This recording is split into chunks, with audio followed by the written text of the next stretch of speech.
Good afternoon, everybody. This is Bob Iacchino along with Mike Arnold from Path Trading Partners. It is June 20th. This is an afternoon Path Chat covering the futures markets.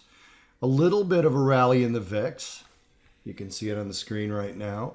Perhaps having something to do with a Russian fighter jet flying within 5 feet of a U.S. surveillance plane and the U.S. shooting down an Iranian drone over Syria. Yeah, tensions could potentially be rising. Well, I don't say they're potentially rising. They are rising. We did see equities fall a little bit on not that much news. There was some strong dollar talk again from Fed speakers, and we've got more of that coming, but that didn't really help the equities. We had the energy sector fall dramatically. Energy sector down 1.79%. The second sector falling the most was cyclical goods and services. Only 0.75%. So energy falling a full percentage point lower than its next weakest sector. In terms of the equities themselves, Dow is down 29 basis points, so a little bit more than 0.25%. S&P down a little bit more than 0.5%, down 16.43. And the NASDAQ down almost 51 points, down 0.82%, so a little bit more than 0.5%. Yields on the U.S. 10-year note fell, oddly, but to 2.153, so not that big of a move. They've been trailing lower since they reached a recent high of about 2.229. They've essentially been trailing lower. A little bit of an inside day on the yield chart. And then crude oil got crushed. Crude oil is now officially in a bear market. A bear market is defined as a move from a recent high down 20%.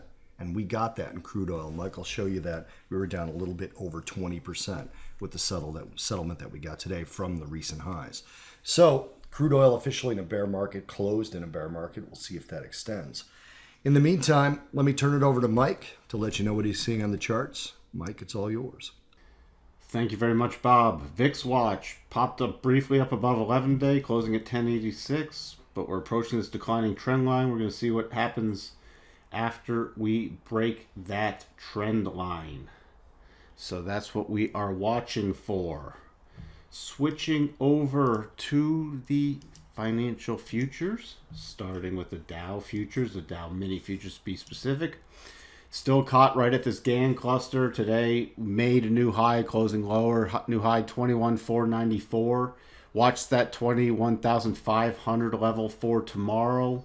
If we get through 21,500 on the upside, we're looking for 21,000, about 580 to 21,600. On a pullback, we are watching for 21,360 area, followed by 21,330, and then on a bigger drop, 21,257. Looking at the S&P E-mini. S&P E-mini had a nice pullback, retested right around yesterday's highs, and then pulled back, dropped, closing pretty much at the 12.5% GAN level, dipping to our rising 8 EMA, which is the top half in this of the rising rotation zone. So if we pull back tomorrow, this 24.34 level is going to be first support, then really major support coming in at 24.24 to 24.24 to 24.25, rising 21 EMA, 25% GAN level, and other prior key resistance.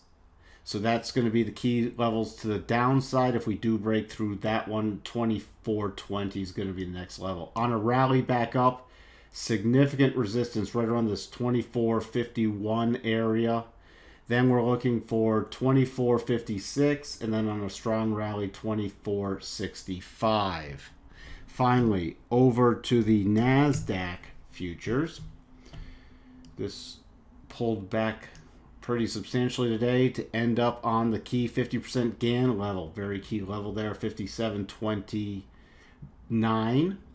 So that's going to be first level support tomorrow. If we fall below that, 56.97 to 5,700 is going to be key. Then 56.85. Then we'll be looking to test the 56.60 level. On a rally, minor resistance is going to come in about this 57.70. Then major resistance coming in at 57.84 to 57.85, and if that is violated, we're going to watch for a rally up to 58.18 area.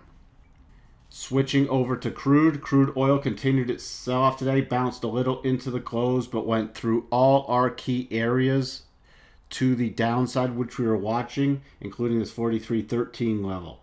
So if we continue to sell off tomorrow, 43.13 to 42.94 will be the first key support. 42.51, the next projected level down. Then we'll be watching for right around 41.50. If we do rally, resistance is going to come in at 44.25. Next area 44.80. Then very significant resistance coming in about 44.99 to 45.01. Switching over to gold. Gold, another slight sell-off today. Almost got down to test the 200. About this 1242 low was slightly higher than that. The low, official low today was 1242.40. So 1242 is going to be key support tomorrow, followed by about 1241.30. Then if we get through that, we don't have much until we get down to this 1235.50 area, and slightly below that, the rising trend line 1234 area. On a rally back up, first level of resistance 1249.50 to 1250, then about 1251. Then on a major rally, we have the hooking over 50, the declining 8, and a gain level 1256.60. And finally, to wrap up today, over to silver. Silver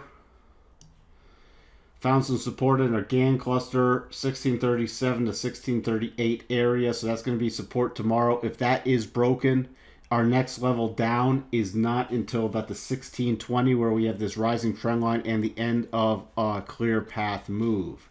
Those are the key levels watching lower. On a rally back up, 1658 to 1660 first level.